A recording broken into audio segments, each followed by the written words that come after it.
दोस्तों नमस्कार, मैं रम्मू सिंह। अब क्या करेंगे नारायण त्रिपाठी?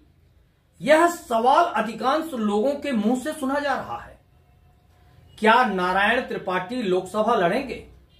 अगर लोकसभा लड़ेंगे तो किस दल से लड़ेंगे? अपने बनाए हुए राजनीतिक दल विंध्य विकास पार्टी से ही लड़ेंगे या फिर किसी अन्य दल में शामिल होने के प्रयास करेंगे? अगर नारायण त्रिपाठी लोकसभा का चुनाव नहीं लड़ते हैं तो उनका राजनीतिक भविष्य में यहीं से ग्रहण लगना शुरू हो जाएगा, और अगर लोकसभा लड़कर चुनाव हार जाते हैं तो भी उनके राजनीतिक भविष्य पर ग्रहण लगना तय है। चर्चाएं हैं कि नारायण त्रिपाठी कांग्रेस से लोकसभा की टिकट पाने के लिए काफी प्रयासरत हैं, क्योंकि नारायण त्रिपाठी को लगता है कांग्रेस के पास कोई ऐसा दमदार दावेदार नहीं है जो वर्तमान में भाजपा से लोकसभा चुनाव में उनका मुकाबला कर सके। एक बात और भी सामने नजर आ रही है। अगर नारायण त्रिपाठी कांग्रेस से टिकट ले आते हैं और चुनाव लड़ जाते हैं तो फिर ऐसे में उनके बनाए हुए राजनीतिक दल का भविष्य क्या होगा? मैंने विधानसभा चुनाव के काफी पहले ही यह बातें कही थी।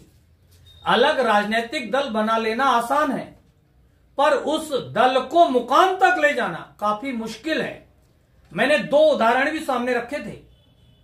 कुंवर अर्जुन सिंह और साध्वी उमा भारती ने अपने अपने अलग राजनीतिक दल तो बना लिए थे, मगर मुकाम नहीं दिला पाए।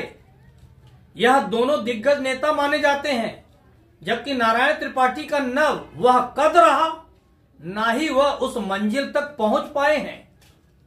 सतना लोकसभा के परिणामों पर अगर नजर डालें तो सतना से पहले लोकसभा का चुनाव ब्राह्मण ने जीता था। उसके बाद फिर कभी किसी भी चुनाव में ब्राह्मण प्रत्याशी अपनी जीत नहीं दर्ज कर पाए हैं। कारण तो बहुत हैं, मगर इसका सबसे बड़ा कारण खुद ब्राह्मण समाज को खोजना होगा। 1 लाख मतदाताओं वाले समाज के लोग संगठित होकर लोकसभा का चुनाव जीत रहे हैं, और 3 लाख से अधिक मतदाताओं वाले ब्राह्मण समाज का कोई भी प्रत्याशी लोकसभा का चुनाव नहीं जीत पा रहा है। आखिर कुछ तो कमी होगी।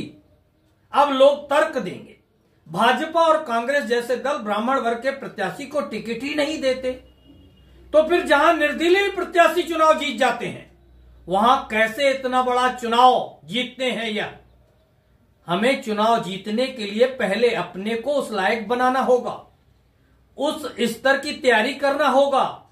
बाकी मंत्री बनने के बाद भी लोग सिर्फ जिला अस्पताल घूमते नजर आते हैं।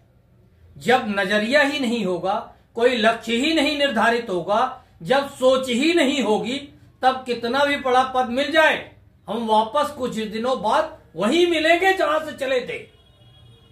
क्या नारायण त्रिपाठी का राजनीतिक भविष्य समापन की ओर है, ऐसा मान लिया जाए? इस विषय पर आप क्या सोचते हैं? कमेंट्स बॉक्स पर लिखकर बताएं। बहुत बहुत धन्यवाद दोस्तों।